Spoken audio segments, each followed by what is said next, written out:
This podcast is part of the Batman Universe Podcast Network, hosted by the BatmanUniverse.net. Check out everything related to Batman and the entire Bat family at the BatmanUniverse.net, including news and original content related to comics, movies, television, merchandise, video games, and more. Also, check out some of the other unique podcasts that TBU has to offer. Consider supporting this podcast by becoming a patron on Patreon. Even $1 can go a long way in supporting this content that you enjoy. Look for a link over at the BatmanUniverse.net to offer your support now. And now, on with the show. Scarecrows frightened of the clouds, laughing boys. I am a Batman. I am a Batman. Shine and signal, come out to play. I am a Batman. I am a Batman. Bring it on, Batman. Jump out your cave, 'cause I am a Batman. I am a Batman. Shine that signal, come out and play. I am a Batman. Hey, what's up, everybody, and welcome to episode 239 of Dublin Dane. My name is Tim, and joining me, as always, is Dublin Dane himself. Dane, how's it going? It's going good, Tim. We got a bunch of new shows coming out. We got, of course, Kenobi, and we've got Boys, and we've got Stranger Things. I've only seen one of these completely, and one of them I am, I don't know, like 2 or 3 episodes in. So, Yeah.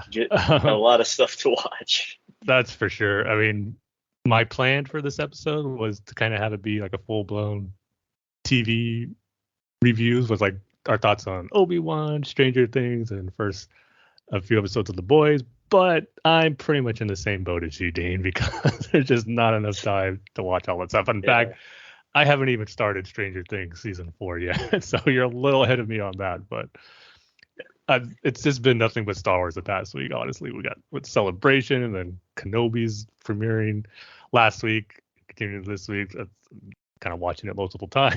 It's kind of most of the entertainment I've been consuming this past week has been Star Wars. So, but I'm hopefully going to be starting Stranger Things season 4 very soon. I'll probably start that first since it's all there. Then once I'm done with Stranger Things, I'll move on to The Boys since that's a weekly release. So that's my goal. So maybe I'll hopefully start Stranger Things season 4 sometime before this weekend is over.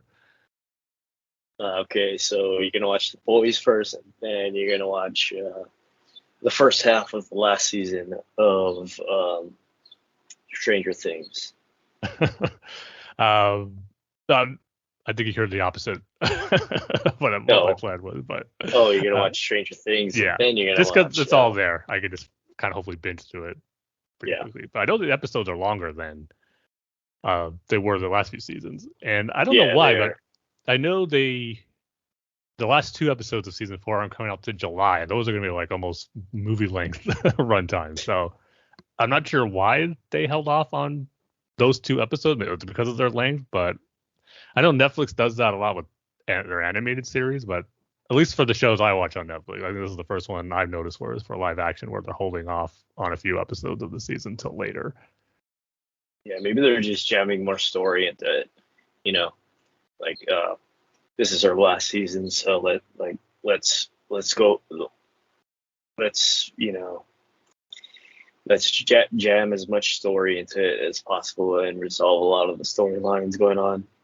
Yeah, because they have one more season left after. Because when the first announcement was kind of confusing, like, oh, season 4 is coming in May, then the last of the season's coming in July.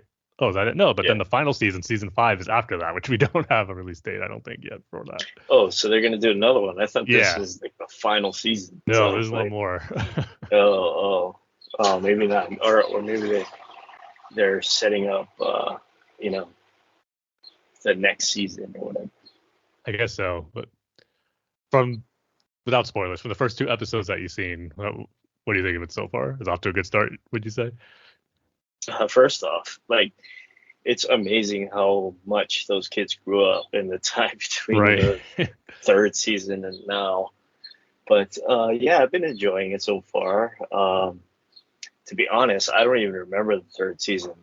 I mean, barely. I barely remember the third season, so it's nice that they're going in a. I mean, you don't really have to remember the third season, just what happens to Hopper, Mhm. and what happens with Elle, so Yeah. or Jane. Yeah.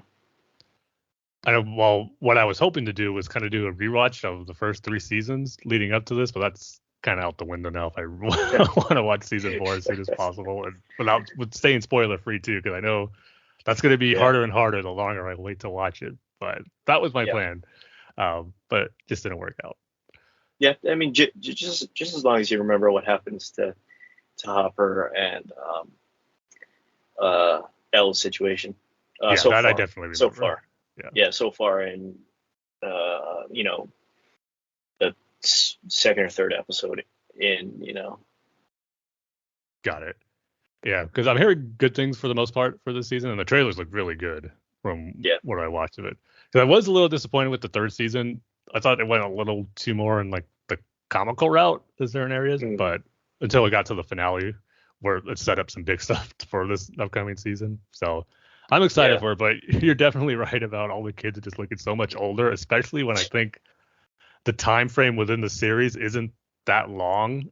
It's Yeah. like not maybe a year at the most, maybe not even that long if I remember what they said the time frame was between seasons, when in reality it's like took them 3 years between 3 seasons years. because Yeah.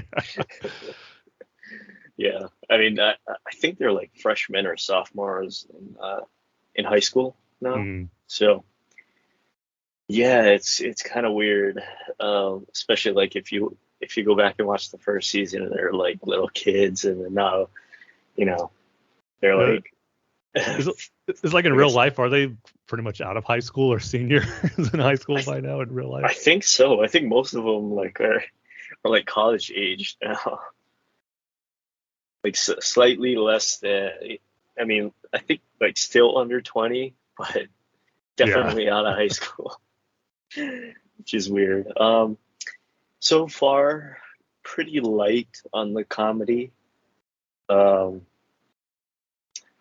I'm trying not to spoil anything. A little bit of comedy in the D&D club.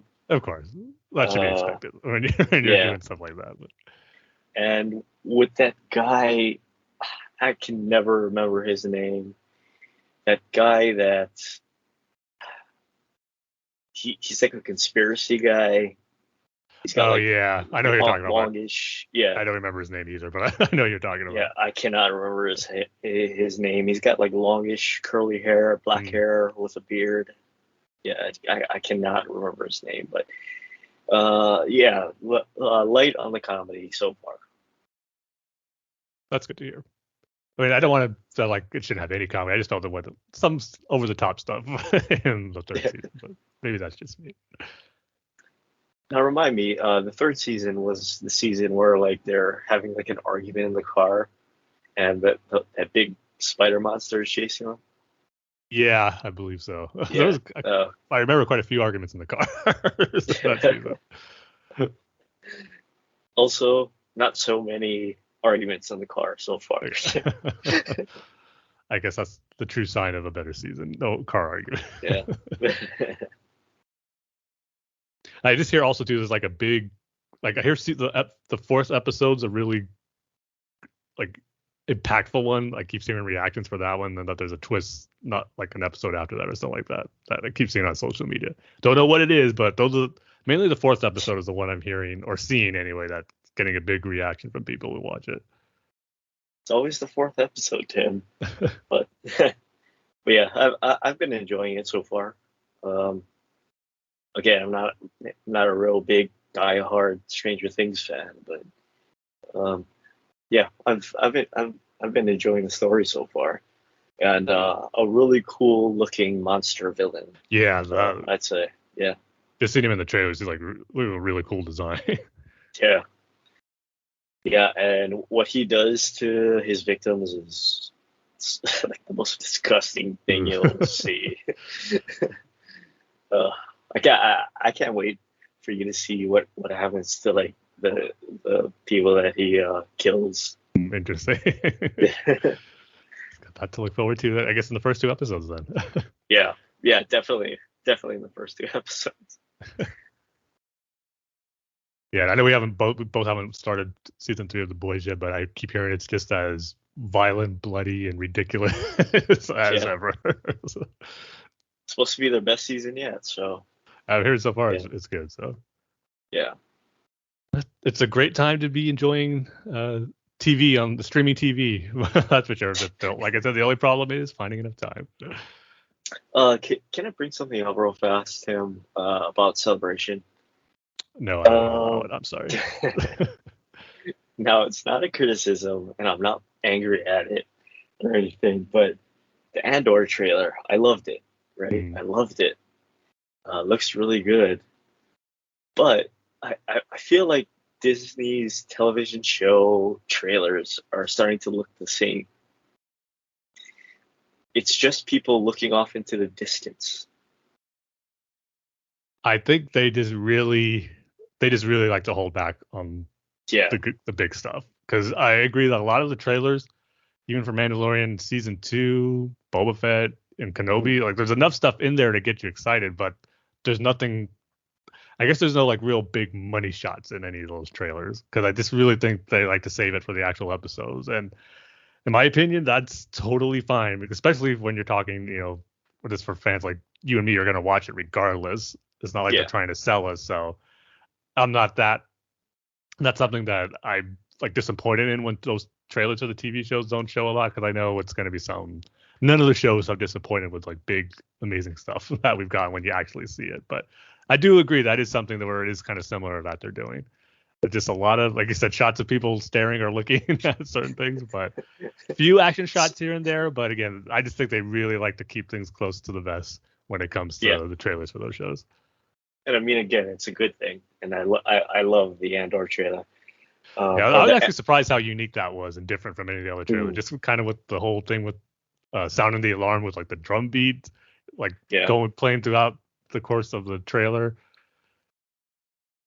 Yeah, or the Andir show, which I've been calling it because of the O looks like an I, because it just has that little thing in the middle. That hasn't thrown me off yet, but I guess that's something they're doing with eyes now, or the letters. That looks like an eye. Then Kenobi, the eye is the shape of the lightsaber, which is awesome. Right. But yeah, that's just one thing. I love the Andor trailer. I can't wait for the show. But looking kind of repetitive on the, we're looking at something off screen, and that's where the action is. But we're just going to show the reaction of the person looking, sort of thing. But yeah, I loved it regardless. But anyway, sorry, I didn't mean to sidetrack us, Tim. So that's my first sidetrack of this. There you go. Actually, it took longer than I was expecting. All right. Well, I guess before we get into the nitty gritty of the one new show that we did watch all the way, at least for what they released, we can, as always, start with our Lord of the Rings, Fellowship of the Ring, minute by minute commentary. And speaking of TV shows, we're just a couple of months away now from the premiere of the Lord of the Rings show on Amazon. So we have another one added to the list very soon. Is that September? Yeah, it's like the beginning of September, Labor Day weekend or something like that, even a little before. But it's going to be here before you know it. So as always, if you want to get your popular and relevant media formats like your VHS copy, your DVD copy, your Betamax copy, your Laserdisc copy, your HD DVD version of the Fellowship of the Ring, or go and renew your Netflix physical media subscription, try to find a Blockbuster that's still out there and rent it, or grab your what was it? DVHS. That is, I forgot about that one. Yeah. And then, as always, our favorite, your VHS to converted DVD copy that you made on your PC. So you have all those ready to go. We're going from minute 27 to minute 28. Are you ready, Dane? You did forget one, Tim. UMD. UMD, in fact. still getting Yeah. used to that. I kept saying that was one we forgot, brought it back for a few times, and again forgetting it again. So your UMD copy and your PS Vita. Yeah, so either grab your Vita or your PSP, and then you'll be good to go. Your PSP, yeah. Well, that was supposed to be revolutionary, right? But then it kind of didn't hit the same way that, I don't know, the All I Wii remember does. is Sony's they said the build up to it was that it's going to be the next or this generation's version of the Walkman, and Yeah. it lasted a lot shorter than the Walkman did. I said Wii, I meant Switch. You know, Oh. I think it was supposed to be their Switch, but I don't know. Maybe they just pulled the trigger too early, and Nintendo got it right. And when it comes to handheld, Nintendo is just going to be beat. Yeah. And yeah, now Nintendo doesn't have just a singular handheld system. It's just all the Switch now. So they kind of beat themselves, I guess, in a weird, strange way. I wonder if they still make PSP, PS Vita games. No, they don't. No, they don't. There's no way. Not anymore. Oh, right, they shut down the shop Yeah. on PlayStation Network. Yeah, they're pretty much like dead and buried. Yeah. Oh, man. PSP had some really good games though. I remember just buying Silent Hill.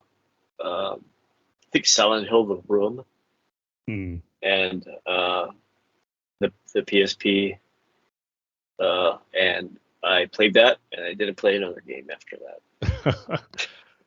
Well, some of the best. I think we talked about this before, where we're first trying to bring back the UMDs and our dead media formats. That was how it had some of the best like Kingdom Hearts games and Final Fantasy VII Crisis Core is probably the two favorite games that were on there that were only available for the longest time on that system. And Final Fantasy VII Crisis Core still is only available on the PSP, which I think Square Enix should put on a console. But there's a lot of stuff I want Square Enix to do as far as putting old games on consoles that they haven't done yet. So I digress. That's why you still have your PSP, Tim. Yep. And you still play it regularly. I don't know about that, but it's still there if I want to. Right. Anyway, sorry. Yes. Sidetracked Yeah, unfortunately, I too. won't be watching our minute-by-minute commentary on my PSP. Just your typical standard iPhone. But yes, All I right. am ready, Tim. I will I'm give ready. the countdown in 3, 2, 1, play. I feel like Bilbo, you're just saying, why shouldn't I keep it?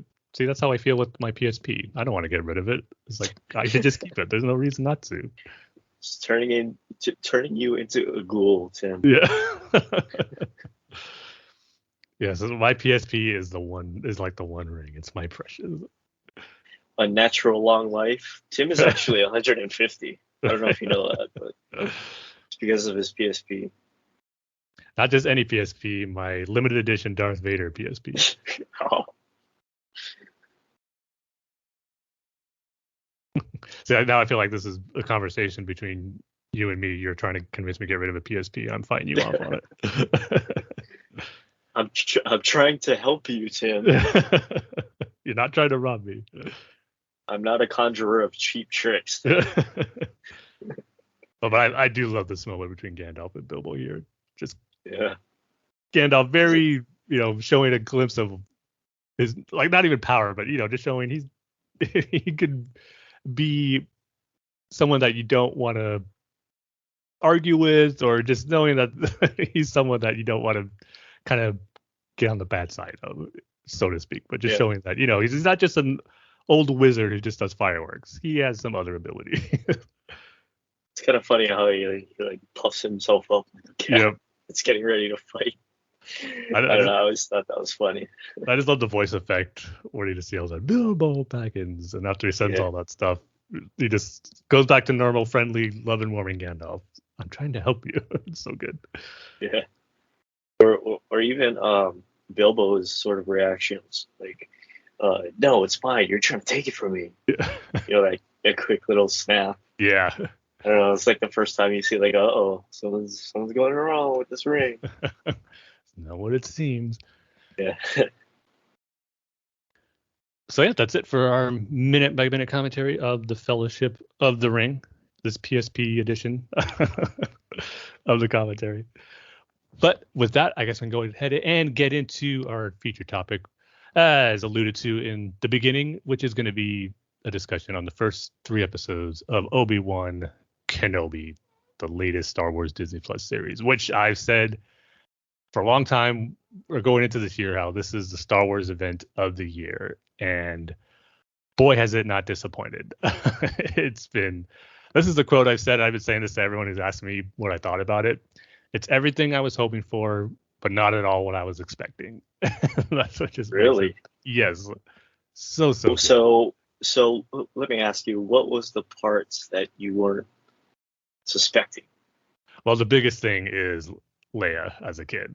Oh, I heard rumblings. I tried to stay spoiler free on all this stuff, but I heard like kind of rumors, reports that Leia might have a role or it's like a cameo in this series.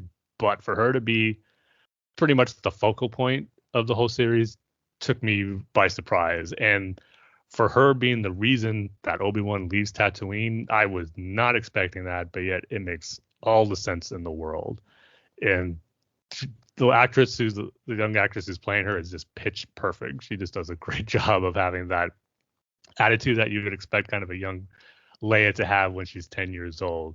It's just everything about it works so beautifully, and just adding to the relationship that Obi-Wan has with the Skywalkers. I mean, obviously we know him and Anakin, it's a brother relationship, and then he has that mentor-father relationship with Luke. But now we're seeing that he's going to have that type of relationship with Leia as well, and I just love that, just showing what a big important role he played in pretty much most of the Skywalkers' lives. And it's just something, that aspect of getting to see him with Leia in multiple episodes, and it looks like there's only 3 episodes left, and we know she's still going to be in more. That's going to be the crux of the series.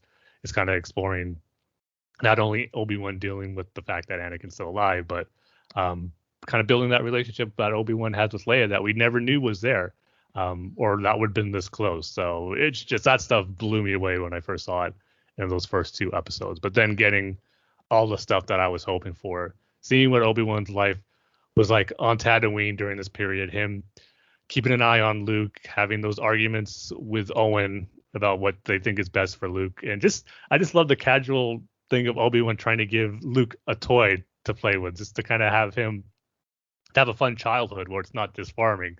As Obi-Wan tells Owen, there's more to life. It's a big galaxy. There's more to life than just that farm, and that Owen doesn't want Obi-Wan to have anything to do with Luke. So all that stuff, what I was looking forward to, delivered in that episode, and then just seeing what transpired as far as getting Obi-Wan off Tatooine, and then knowing that the eventual lead up to his confrontation with Darth Vader. So all that stuff, like I said, I was expecting delivered, and what I was not expecting just made it even better. So I could not be happier with the series so far. And haven't even talked about the 3rd episode. That was just my initial impressions for the first 2. And it was just such a great feeling that Thursday night, just being super excited about it, with Celebration kicking off that day too, and then getting the awesome surprise that it would be releasing earlier that night, not at midnight, but at 9:00. So I didn't have to stay up super late to watch both episodes.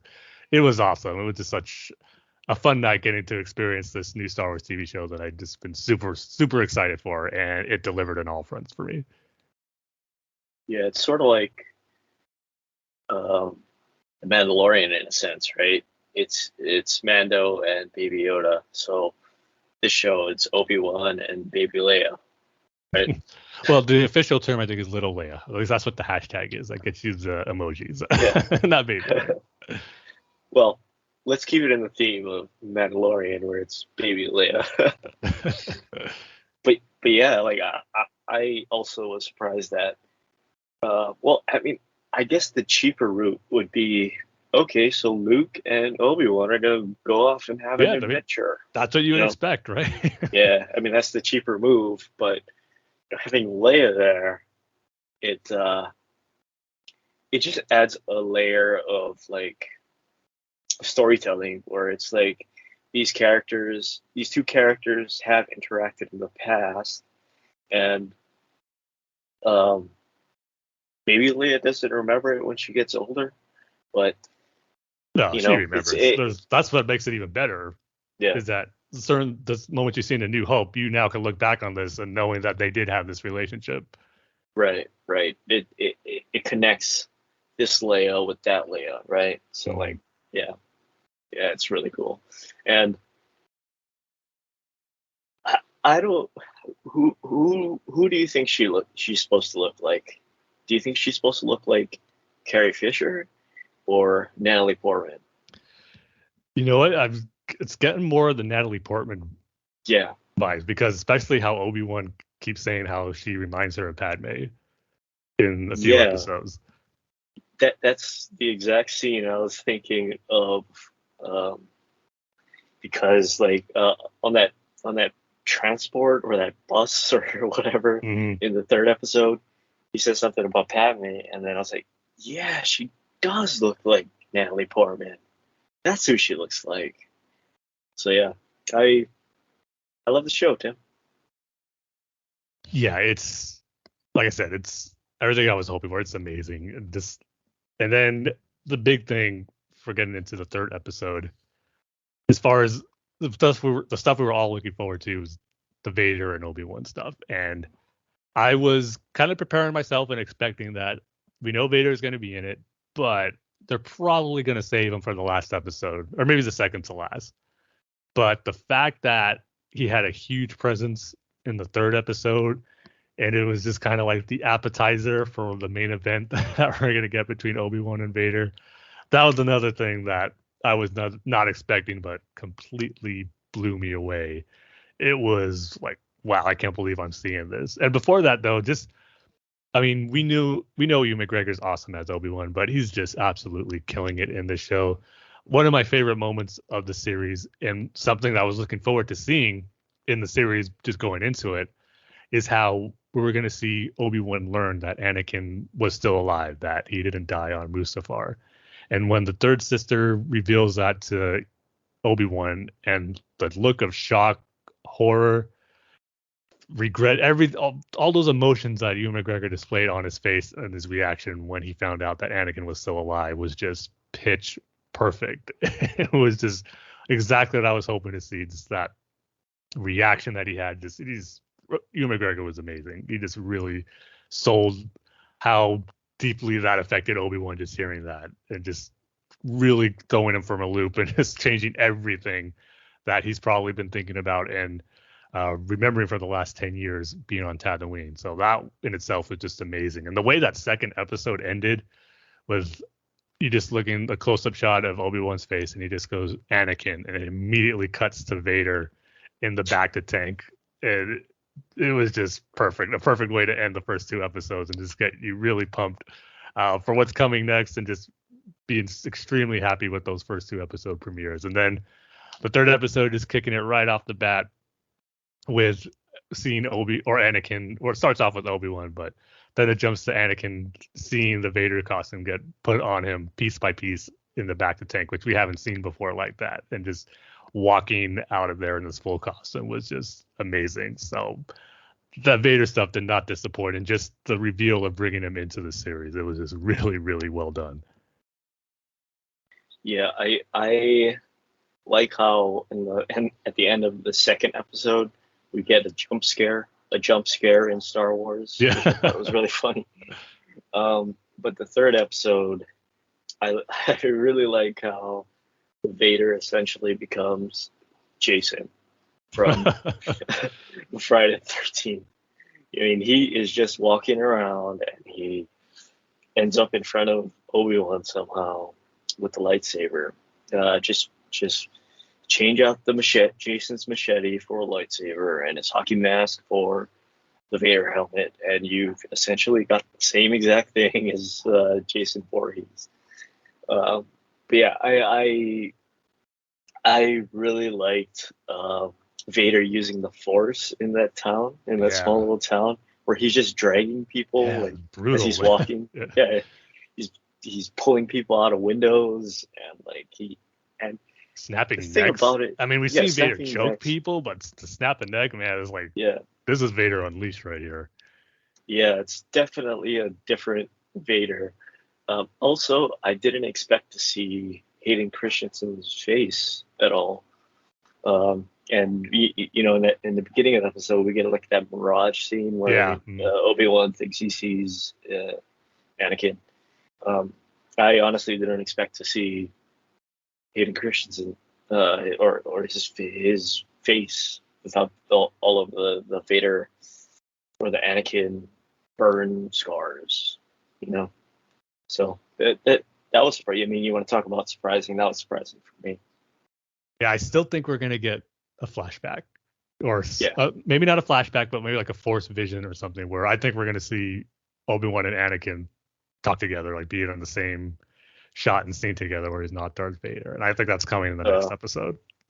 Yeah, definitely. Because why would you bring back Hayden Christensen if he's just gonna wear the Vader suit, right? Yeah, and You just could a just few get a shots tall with him in guy. the back of the tank. Yeah, you just get a tall guy and James Earl Jones, right? Yeah, So that's the other cool thing with James Earl Jones. He's credited as being the voice of Darth Vader again, obviously, but I believe it has been confirmed also too. That's in the credits where they're kind of using the same voice effect or the way they recreate Luke's younger voice. They're kind of doing the same thing for Darth Vader with James Earl Jones here. So I'm not sure how much of a like dialogue James Earl Jones actually did, or they're just. But I think it's mainly they're just using the same thing they do for young Luke in The Mandalorian. that makes sense because he does sound a little different. So It sounds great though, yeah, because he sounds great. Yeah, you can kind of tell in Rogue One where like you can hear James Earl Jones's age in his Vader voice there. But yeah. in Rebels though, I think he sounded great as Vader, where it didn't sound like he was. You could tell a difference between how he sounded in the original trilogy and in Rebels. But with this one, you can definitely tell where it sounds a lot closer to what Vader sounded like in the original trilogy than Rogue One. So it makes sense that it would be because of they're using that same effect. But yeah, it's so great. Just the presence of Vader here, just seeing him, like you said, do stuff we haven't seen before with just using the Force the way he did, and just having it make total sense that he's doing it. Like he's going to this extreme because it's for Obi-Wan. And Yeah. man, that fight sequence, it's like I said, it's just an appetizer, and it wasn't about the lightsaber fight. What makes that sequence great? It's just about the reaction of what Obi-Wan's going through in that moment there.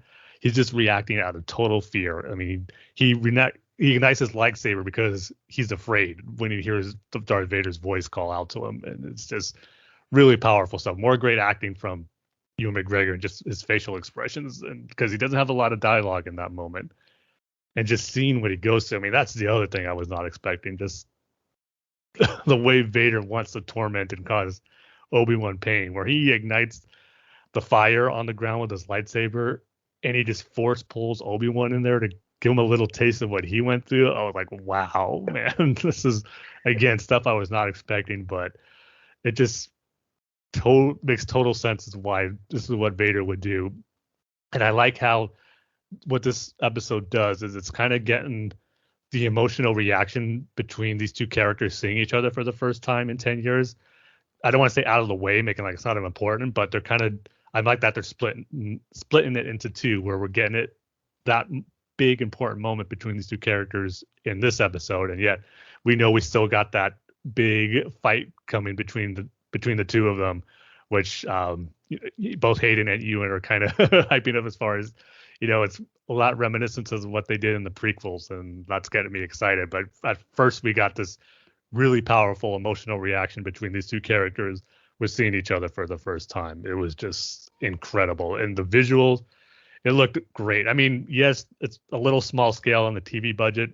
Not going to lie there. It felt a little small, but that's something where I think, they have to save costs in certain areas. And I don't think they'll be doing that for the big fight, wherever that takes place, which I have a feeling I know where it's going to take place. But I will say it because of spoilers in case no one wants to know. But it's just even though, like I said, it's a little small scale, but the visuals, man, just the simple things as far as the lighting of Obi-Wan's lightsaber in the darkness and just that blue glow that's coming from the lightsaber where illuminating Obi-Wan's face looked great. But the big moment for me anyway that was just really striking is the fire and the flames that you see in front of Vader when it's just a close-up of his helmet, and you just see the flames kind of reflecting through his helmet, and it just signifies the birth of Vader, obviously knowing what happened to him in Mustafar. This is something I think striking about the visual of fire and Vader. We've seen it in Return of the Jedi when Luke burned the Vader costume, and obviously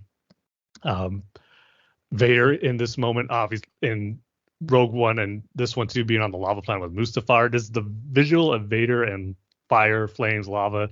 There's just something really striking about that, and just seeing that again in this episode with Vader standing behind the flames and just seeing it through his eyes, it just looked very, very cool. So just from a visual standpoint, there was this whole lot of powerful imagery I felt in that episode between Obi-Wan and Vader and that whole sequence.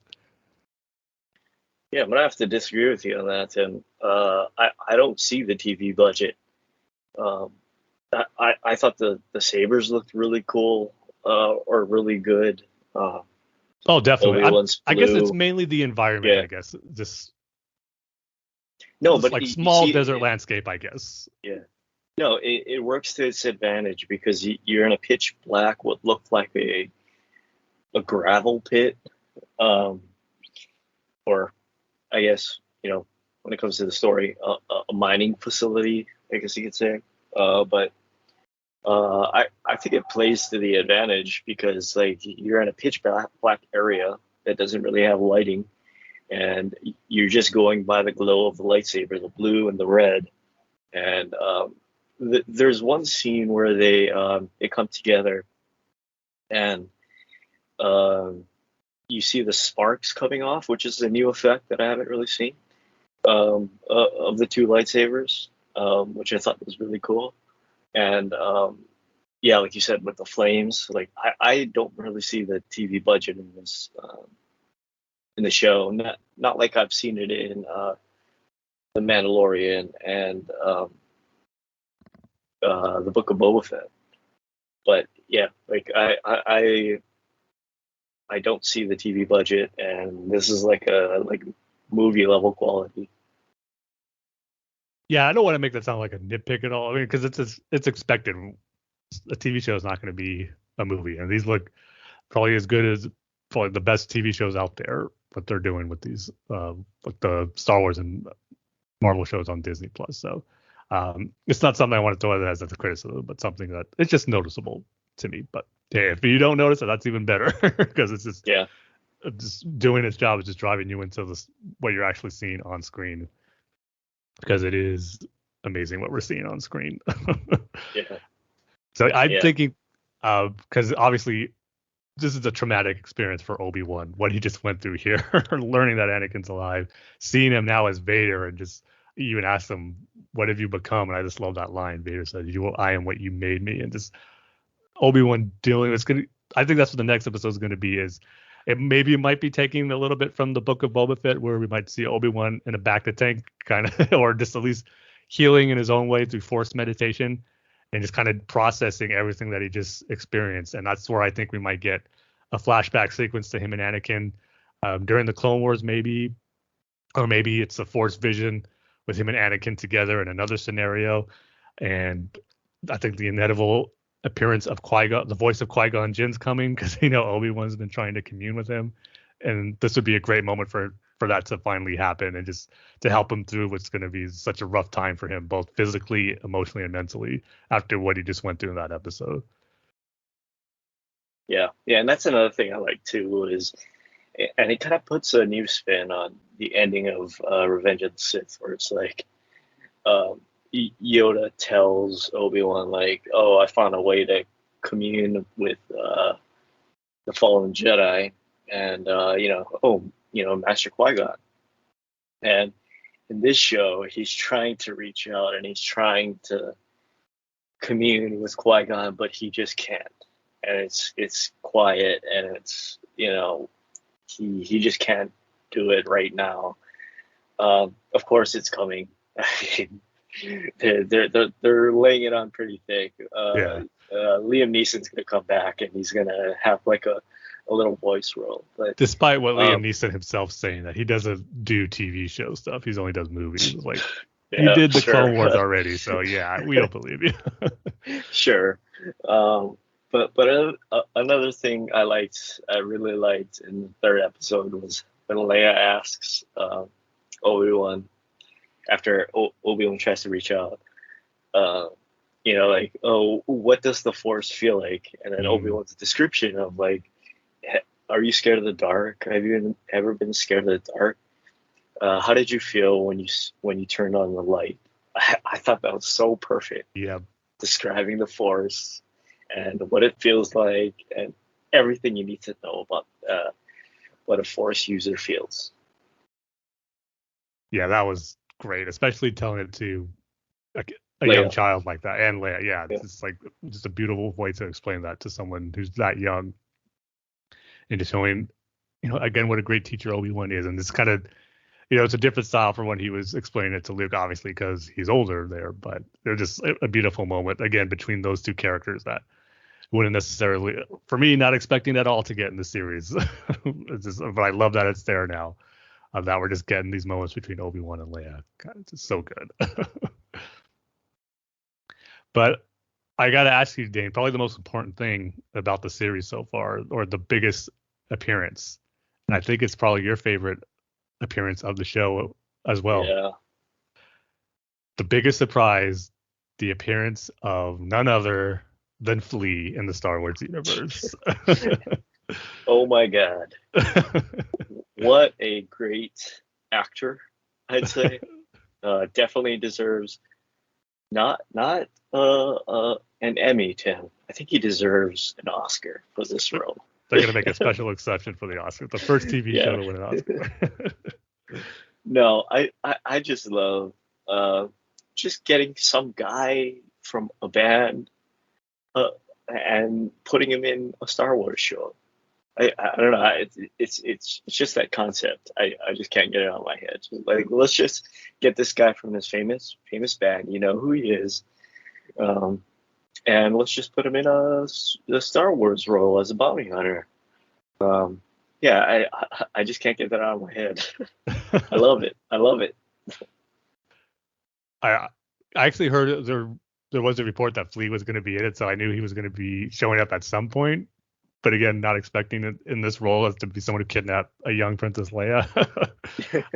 Yeah, but he's an important part of the story, Tim. He is very important actually. Part. Yeah. Yeah. So Flea now he has roles in both Star Wars and Back to the Future, two of the biggest, Oh right. nerd franchises. I forgot he was in Back to the Future. Yep. Needles. Oh, I need to watch Back to the Future again. Just to see Flea, right? Just to see Flea. I don't care about Back to the Future. Just to see Flea. I know you kind of been tweeting this out on Twitter as well, where just seeing the name Flea in the Star Wars credits is just such a trip. And it's funny. It's like, Hayden Christensen, Ewan McGregor, Flea.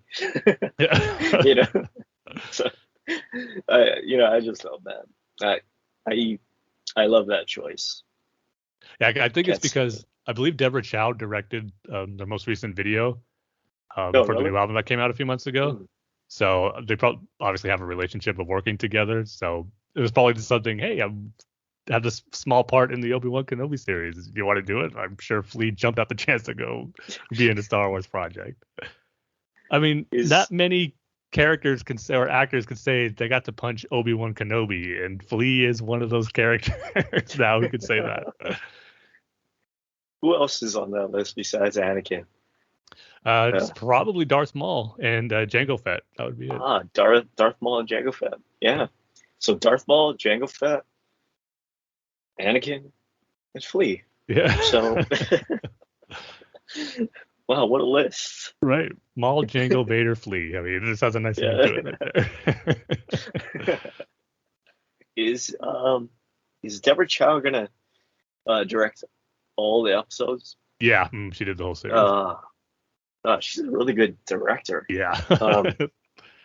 Another thing I really liked is one thing I really wished for was a one take, single take lightsaber fight, and kind of get that in the beginning the beginning of the first episode, Yeah. where the kids are training, the younglings are training, and then the Order 66 happens, and there's a lightsaber fight.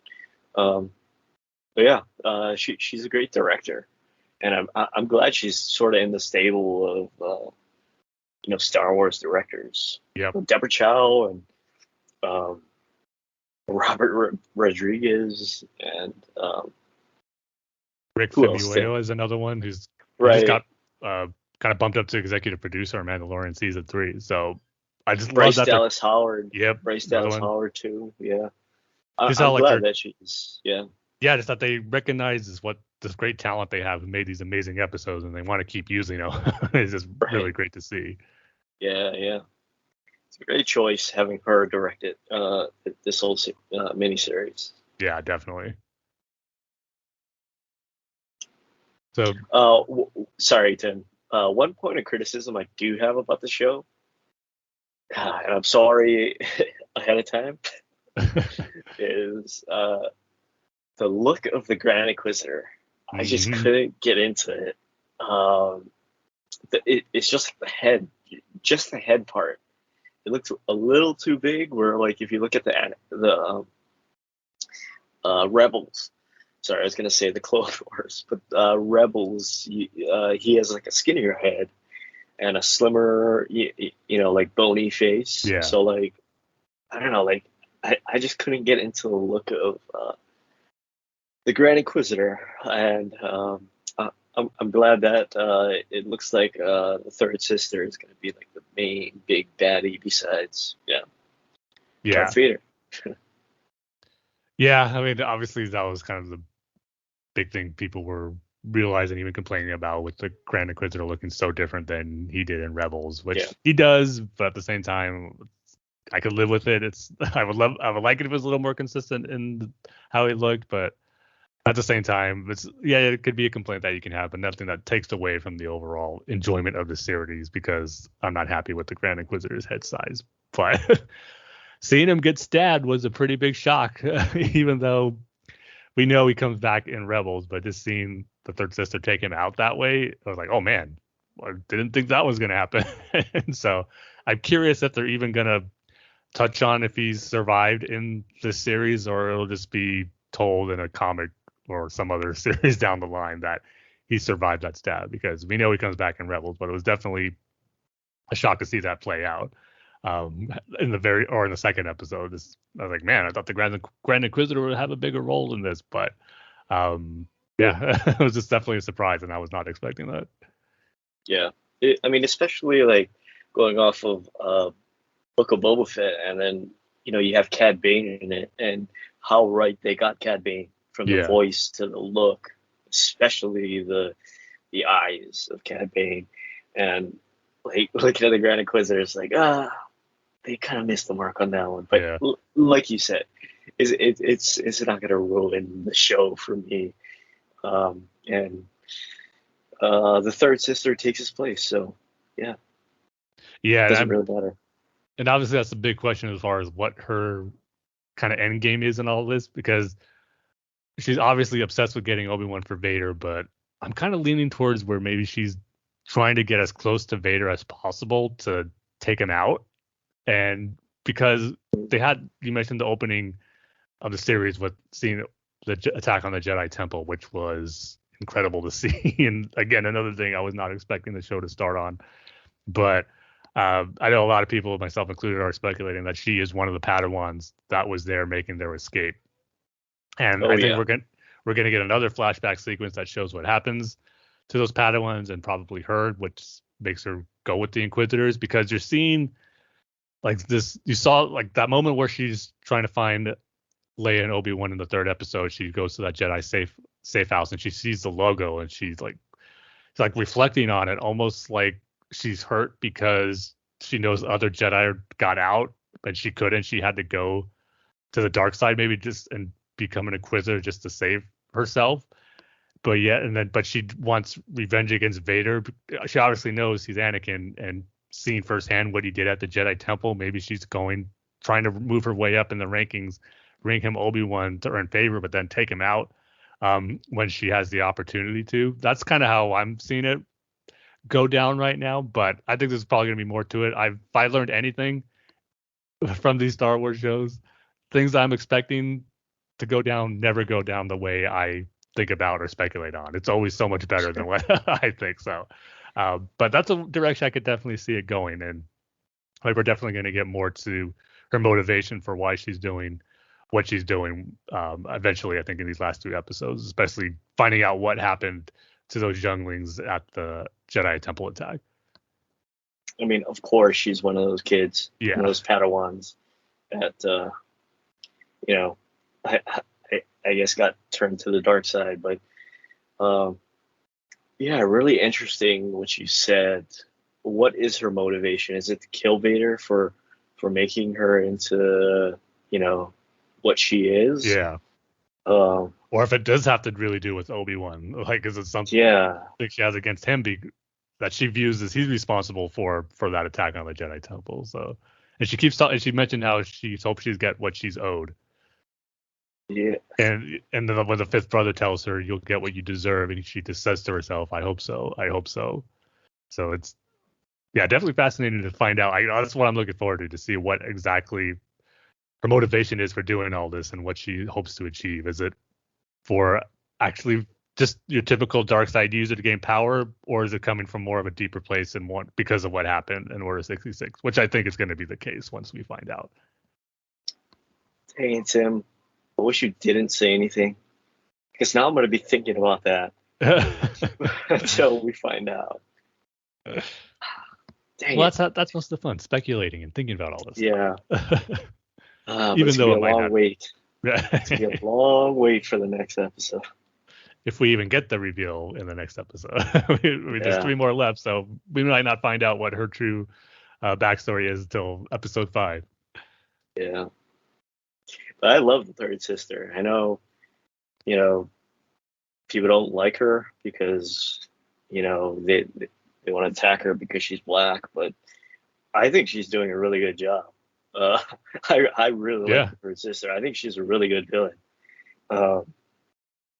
Yeah, she's playing that, especially when it comes to the Inquisitors, like that reckless, unhinged type Inquisitor or dark side user that we really haven't seen much at all, and just how much of like a wrinkle she is into their like hierarchy that they have amongst the Inquisitors there. Yeah.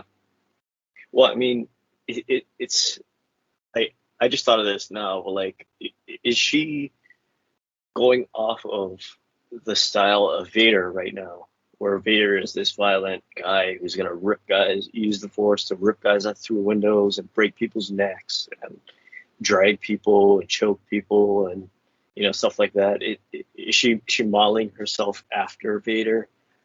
Or are all the Inquisitors modeling themselves after Vader? You know? Yeah, definitely Right seems now. like not all of them. No, because like I said, the Grand Inquisitor, the fifth brother, they call her out on her recklessness that they think she's displaying there. So it seems like amongst their group, it's like, I agree where she does seems to go more to the extreme in the Vader style of using the dark side of the Force. But it doesn't seem to be the way the Inquisitors do things. What is she gonna do with Leia? Hold her hostage? Yeah, just probably use her as bait to get Obi-Wan. It's gonna be a long wait for the next episode. Right? I know, but at the same time, we've got to try to enjoy this because it's gonna go by quick. 3 episodes. We're already 3 episodes in, and we only got 3 more left. So I'm trying to savor every moment of experiencing these next 3 episodes for the first time, because as amazing as these first 3 have been, I think the best is still to come in this series for what we're going to get in these final 3 episodes. And I cannot wait. Like you said, I'll end my thoughts with what I thought, what I said at the beginning. Everything I was hoping for, and not at all what I was expecting. And I think that's going to be the case for every episode that's remaining in these final 3. And this is how much I just want to see these episodes, that I'm staying up till midnight for every episode. Where for The Mandalorian, Book of Boba Fett, I would just kind of do it for the premieres and finale. or if I heard something about a potentially big episode, which was the case for episode 6 of the Book of Boba Fett, with the appearance of Luke and Cad Bane. So, but for this one, I think every episode's going to be a big one. So I'm staying up till midnight for these next 3 weeks for the remainder of the series. And yeah, it's just, I love it. It's probably not a surprise to no one, but this Obi-Wan Kenobi series has been absolutely incredible. And I just think it's going to be one of the best things of Star Wars that we're ever going to get. And I think these first 2 episodes are a great indication of that. Yeah, and you really sort of hit the nail on the head, where it's like everything you expected and everything you didn't expect, right? I didn't expect to see Obi-Wan cut a piece of meat. Yeah. The biggest shocker of all. Yeah. Right after Flea is that. Yeah. I gotta say. Yeah, I love this show. Tim, you said it all because you're the Obi-Wan fan and you're the one that was waiting for this show like Yes. with bated breath.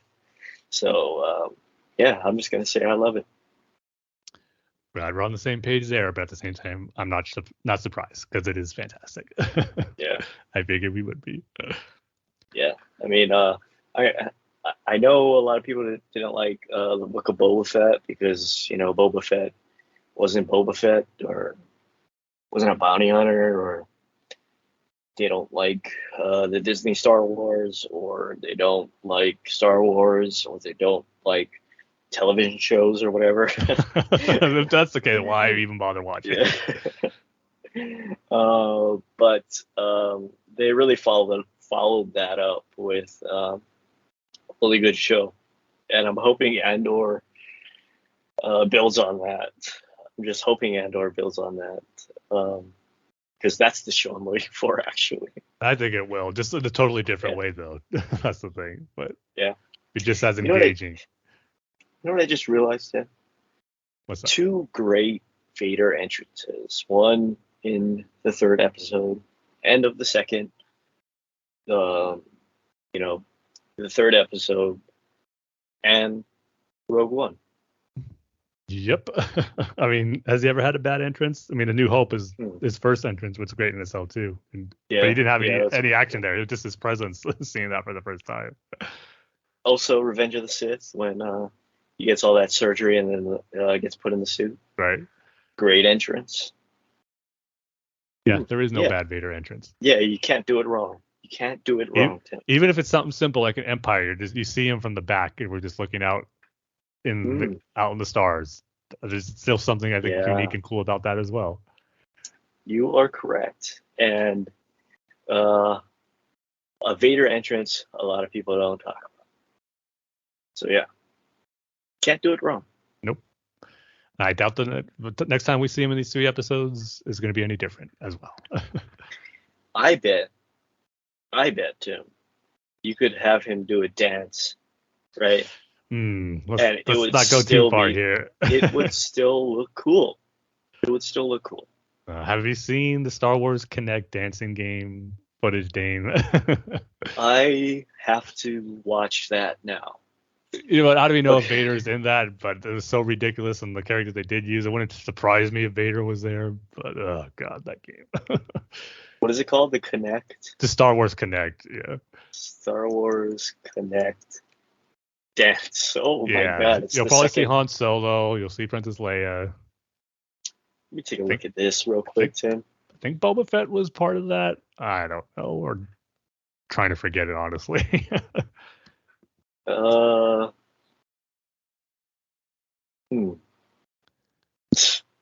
wow! Look at those Imperial officers. Yeah, that was not the reaction I was expecting. Oh wow! I'm watching this Han Solo one, I guess. Yeah, I know he's like him and Leia. I know the main ones that are used to show up on all the videos and images, but. Oh my god! Oh, I like their faces. It's like they're so stiff. Yeah. It looks like they took Harrison Ford's face, they made it digital, and they pasted it on a dancer's body. Yeah, so Oh, you still want to say yeah, that about okay. Vader dancing? Hey, they can make it work. They can make it work, Tim. Never say never. I guess. Well, I guess if Because, anyone can, it's Deborah Chow and the team behind yeah, Obi-Wan. look, Tim, 10 years ago, did you ever think that you would get an Obi-Wan show? Absolutely not. So never say never, Tim. Never say never. I guess that's the new thing we got to hope for now. Yeah. Okay, so 10 years from now, in 2032, maybe we'll get a Darth Vader dance entrance. Save the receipt on this episode right here, episode 239. We'll have to look back on it if that happens 10 years from now. Yeah. So yeah, we'll leave you at that. I mean, the best way to end an discussion on the first 3 episodes of Obi-Wan Kenobi is talking about Vader dancing. So I don't think you're gonna hear Well, that Tim, in any other discussion about the show. look, you're gonna do the Saga Continues podcast, and you guys are gonna go on about it for like 7 hours, and Probably. you're gonna talk about every little single detail about like the mining corporation in the 3rd episode and all of the backstory behind the mining corporation, right? What you won't talk about is a Vader dance intro. So Absolutely not. I mean, so you are just covering all your bases. exactly. Yeah, perfect. That's why it's fun to talk about the same thing on different shows or episodes, or whatever, because they're going to be different, and you're not going to get any other discussion like that about Obi-Wan than what you got right here on this episode, talking about Vader dancing and Star Wars Right. Connect and how that all ties into the Obi-Wan show. So you're welcome, everybody. I'm kind of sad. I'm kind of sad I never got a Connect, so I could do that. No, you should be grateful and thankful. What ever happened to the Connect? Did they just drop that? Oh, and yeah, stop it's making just- games for it. Yep, Yeah. it's a relic now. Like the PSP. Well, at least the PSP has a lot of redeeming qualities about it. Connect, there's nothing. The only reason I had a Connect was because it came out with the limited edition R2D2 Xbox 360 design. It looked really cool, and Really?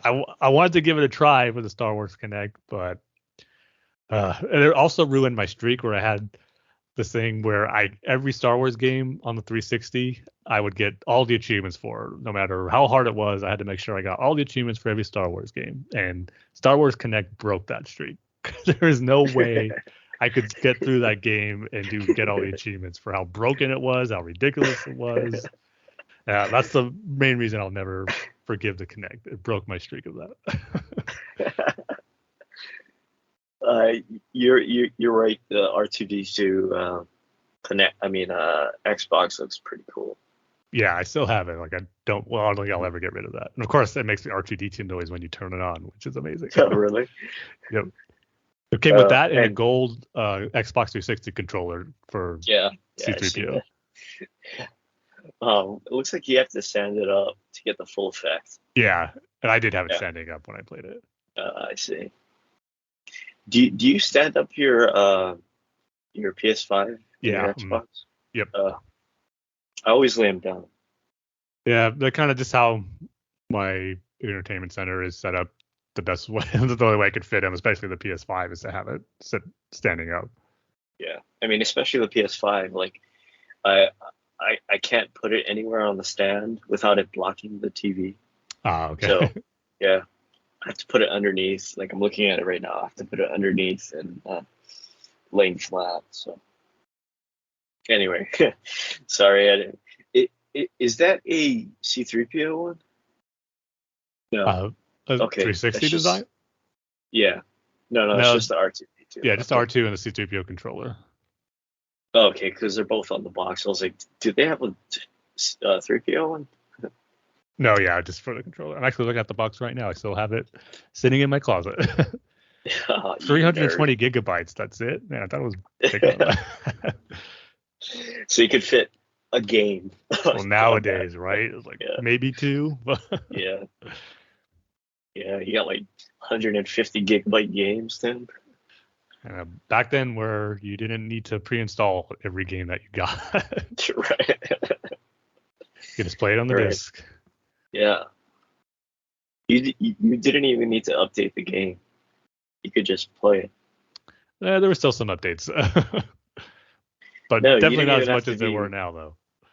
You didn't even have to be connected to the internet to play a game. So if Microsoft has their way for the Xbox One, that wouldn't be the case.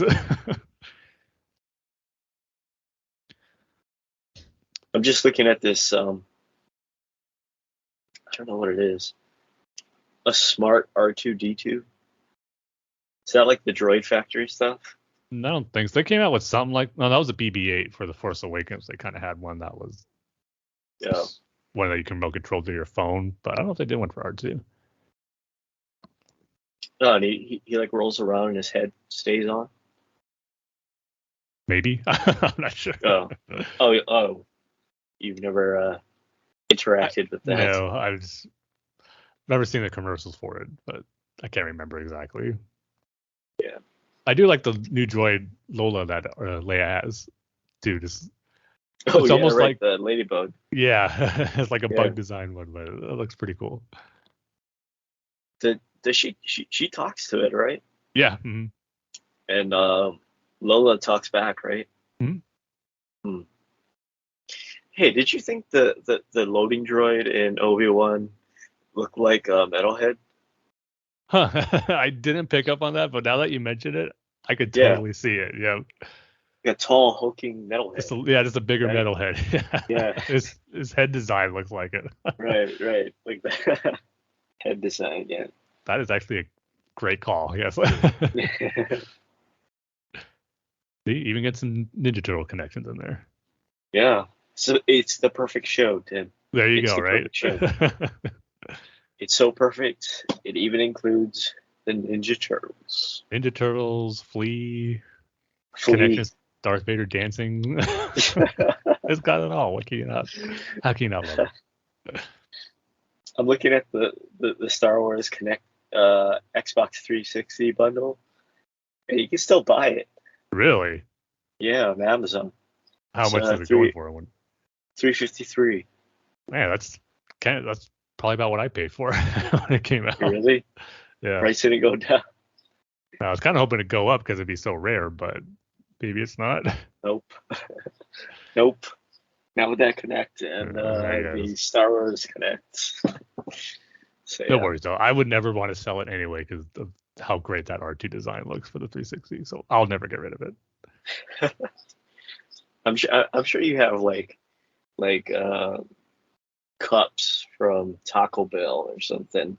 But I'm not talking about like the Batman Forever glass cups that No, that's McDonald's the regular did. plastic ones, right? The regular plastic ones. Yeah. I'm sure you still have those. I'm sure you even have like the, of course, the paper ones, but you also have the plastic that the Star Wars Happy Meal toys came in. The plastic.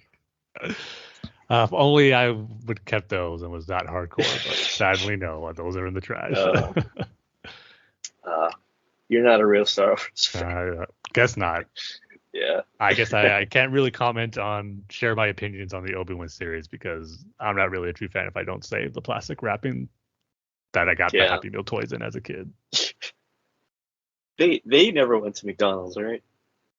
They did for the Clone Wars and trying to think.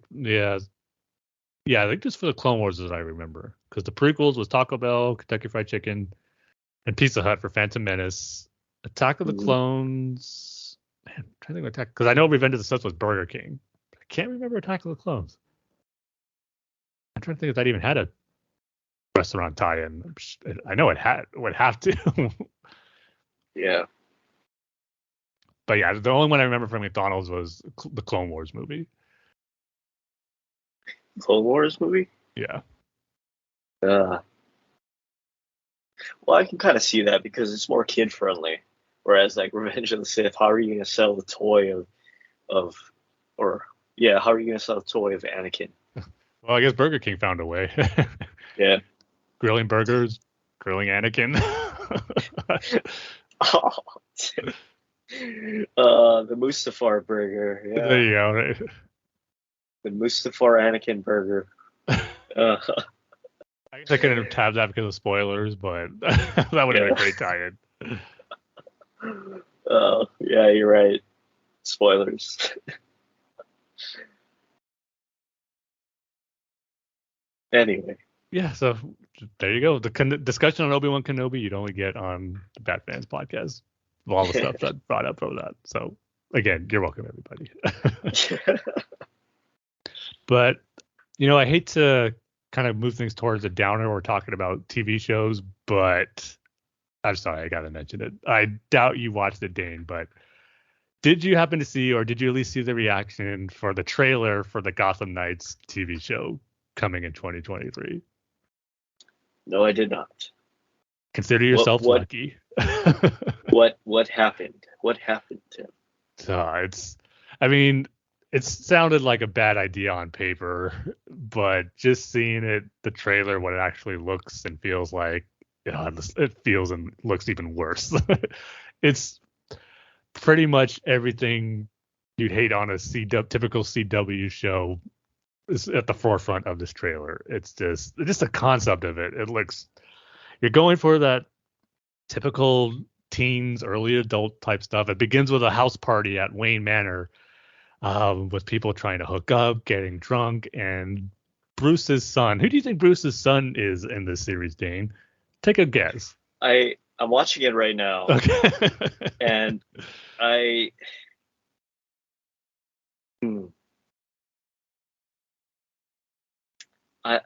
have no idea who it is.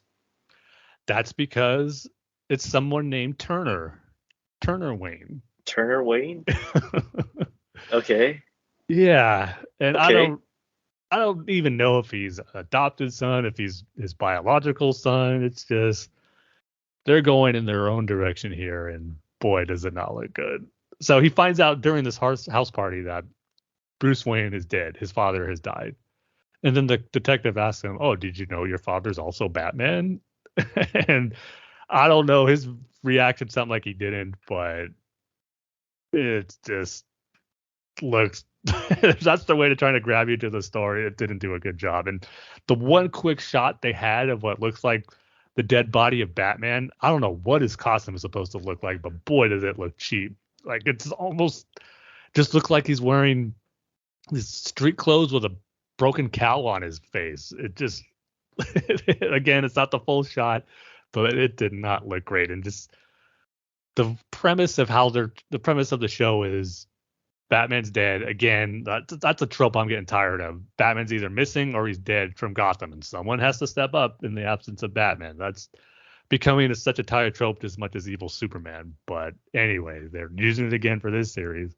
And their suspects of who murdered Batman are the children of some, not even multiple villains. It's maybe the Joker's daughter, and then it looks like Harper Row and her brother Cullen are the murder suspects. And it's like, really? That's the direction of you're trying to see who killed Batman. He gets taken down by these kids, and they're your suspects. Apparently, I guess they're trying to do a break-in at Wayne Enterprises or something, and it goes wrong, and they're the suspects now. It's just really ridiculous. Again, bringing in these characters to your focal point of the series, where, again, their main one is a brand new character with no ties to that we know about.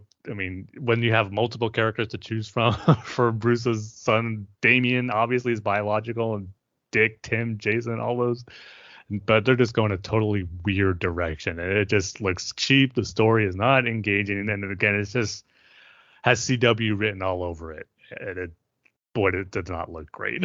I'm sorry, and to anyone who's excited for it, good for you, but I've kind of been out of the loop and with the CW DC shows for a while now, so not a huge shocker that I wouldn't think this looks great, but this just looks like, why would you just waste using the Batman license and property for a story like this when it just looks very unrecognizable? Nothing about it feels Batman. Sure, you see him in the Batcave, and again, you see something of a cowl in there, but there's nothing about it that gets me excited as a diehard Batman fan. And it just really feels like they're just trying to milk the name of Batman for TV again and not have him be a part of it. It's just So I just watched this CW trailer and this Gotham Knights trailer, and yet you're pretty much right, Tim. that doesn't look the greatest. I don't know. Maybe there's something that happens in between, but it seems to me like I don't understand why they're questioning. Okay, so Bruce Wayne is murdered, right? I don't know why you would question the kids because they're all alibis, right? They all have alibis because they're especially all his at the party. son. Yeah, they were all at the party. So like why are you suspecting them? But I don't know. Maybe something happens in between the party and when Bruce Wayne is murdered. And yeah, that show does not look good. The jokes don't really fly. I didn't see the villain in the sort of Batman-esque character in the show. Yeah, really. You said with the broken cowl or whatever. That's pretty much it. And it doesn't look like a greatly designed looking cowl either. I see. Yeah, I didn't even see that, but yeah, it doesn't look or sound very good. Like you said, like you have all these great characters like Damien or Dick or Tim. Why would you create a new character? What's his name? Like Tucker? Turner, I think. Turner, right? Like, why would you create a new character? And it's also like how plain the show looks. It looks like a typical like CW Arrow-esque show where we're in the same alleyway in Canada fighting. So yeah, not gonna be a must-watch for me. I did like Carrie Kelly's joke at the end though. Where it's like, did you bring the Batmobile? No, I brought my mom's car. It's gonna be a tight fit. I thought that was funny. That was funny. Okay, one redeeming quality in the trailer, a good joke. Yeah. I'll take it, I guess. It's weird that I'm trying to be the positive one, Tim. I know, right? You're the negative one.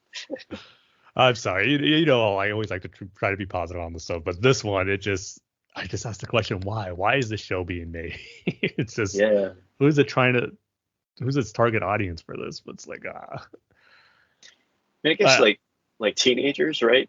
Like they're trying to get teenagers to watch this show. But why incorporate the Batman mythos and all? I mean, it's like they're barely doing the Batman mythos and such using the name Gotham Knights. It's such a great use. You know, there's a comic title. And even the video game that's coming out, I liked how the developers say he had to put a tweet out, "We are no way associated with the TV series." It's almost like they have to distance themselves for it because it's getting a bad reaction online. God. Yeah. So like the director of the show, of the video game or whatever, had to put out a tweet saying, "Yeah, that's not us. Yep. We're making this." And wow. So, Tim, I take it people don't like it. No, they don't. So you know how CW always likes to milk their series as long as possible. I find it hard right now to think how this is even going to last one season. But like I said, it's the CW. I'm sure they'll find a way. A little prediction. Tell me if I'm wrong, Tim. So the Joker's daughter, or whatever that character was, is going to fall in love with, Turner and her are going to fall in love, and that's going to be the love triangle thing, and like it's going to go on for like 3 or 4 seasons if it gets to that. You're probably 100% right. Because what a shocker, Dane. The children of Batman and the Joker fall in love? How can that be possible? Yeah, I hear the very thick sarcasm in your voice, Tim, Yeah. and it is very warranted. I'd say very warranted, very correct. Yeah. So Obi-Wan Kenobi, this series is not. Yeah, yeah, it's not. So yeah, It's just like that Pennyworth show. Is that thing still going on? it's actually gonna get a third season on HBO Max, but Yeah, that's what I that thought. at It was. least I think has an interesting concept. I mean, it doesn't need that Right. very many Batman connections when it's taking place in the past with Alfred. So Yeah, I well, kind of want to check that out at some point still, but no, I was gonna say like TV shows in the Batman universe that I totally forget about. oh, okay, You know, like oh, right. Every time I go on HBO Max, you know, I know I I forgot forget that there about it was a too. Pennyworth. Yeah, Because I don't remember the channel or where it was showing originally. It was like some Cinemax, right? no, it wasn't even that. It was some I can't remember, but something that I don't think was available like amongst the masses like some of the stuff we have now. Yeah, let's take a look real quick. Oh, Epics. Epics, okay, yeah, Yeah, yeah. That's that's so weird. Like why would you put it on there?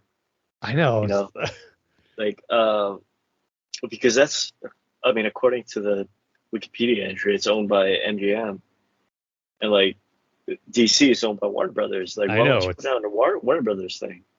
But just yeah, some of their weird decisions that they made in the past, I guess. And now they're finally trying to get everything under one roof with HBO yeah, HBO Max. But yeah. so yeah, had Also, I just to get us off the bad the bad of Gotham Knights. yeah, I have been doing a slight rewatch of the first season of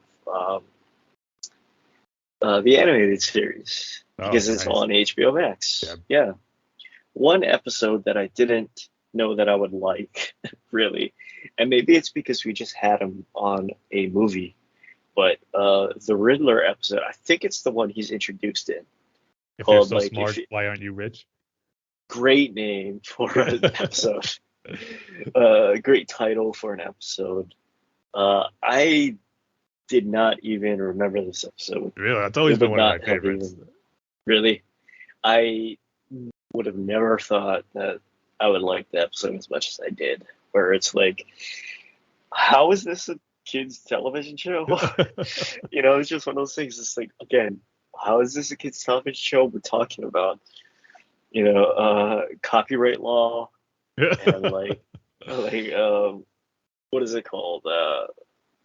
Work for hire and PTSD at the end. You know, That's like right. Yeah.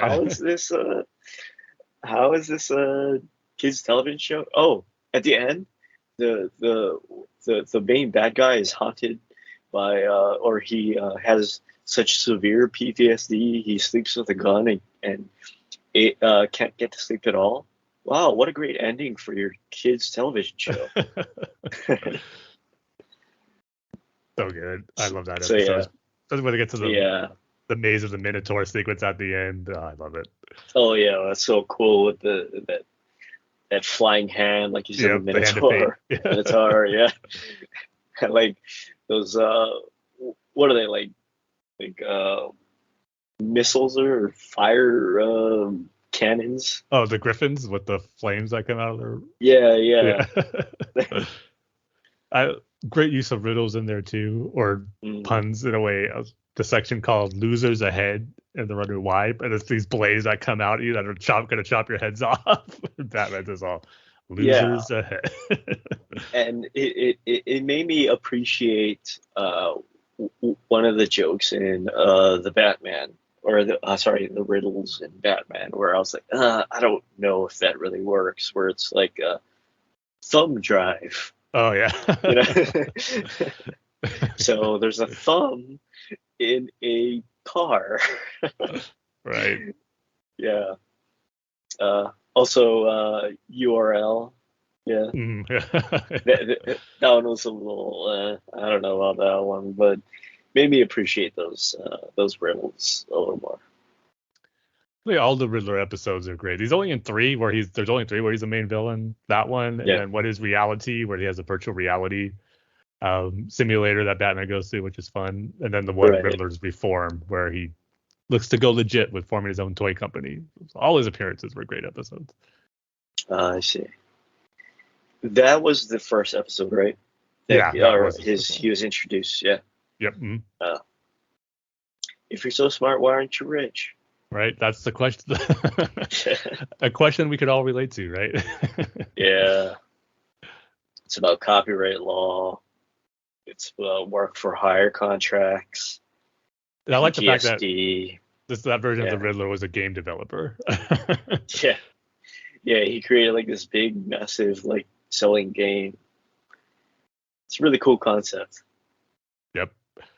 And I got sidetracked into or things have come up where or I shouldn't say annual, but my rewatch of Batman the Animated Series whenever there's a movie come out. I need to get back on track on that.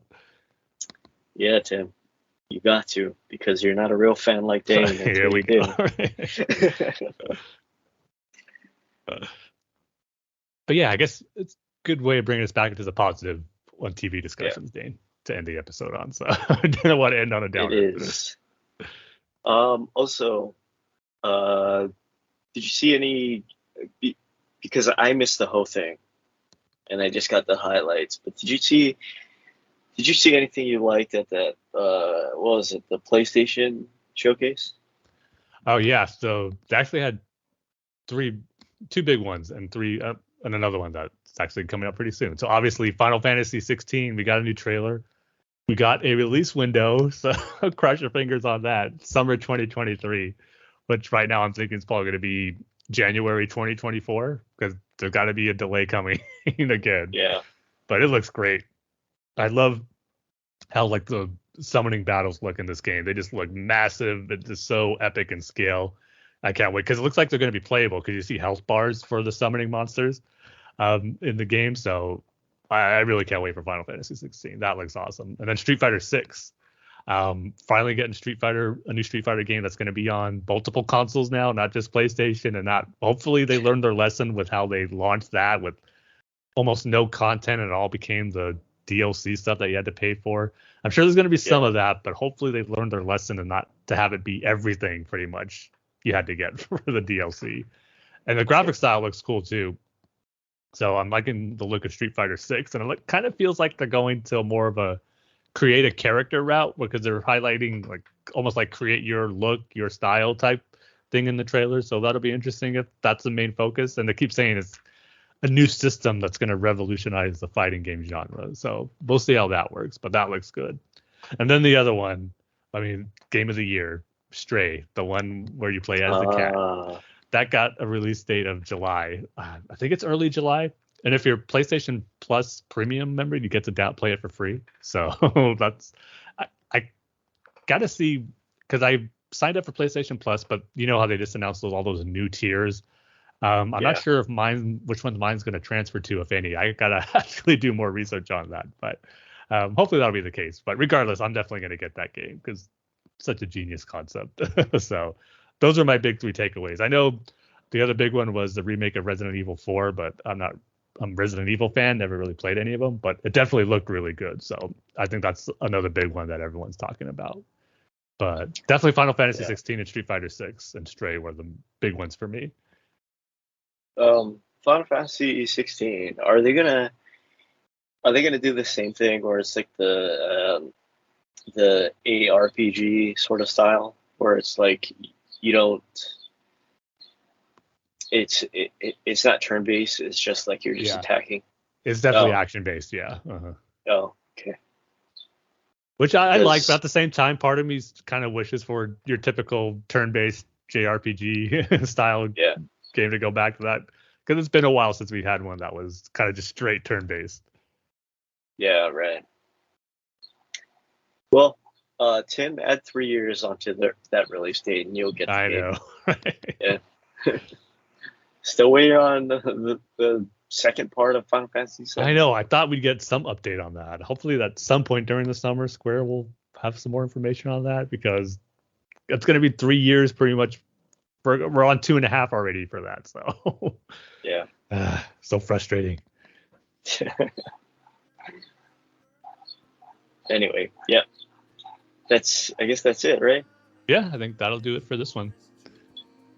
All right. Go over to the BatmanUniverse.net, Facebook.com/BatmanUniverse, Twitter handles at BatmanUniverse, show's Twitter handles at Bat-Fans Podcast, Tim's Twitter handles at TimG311.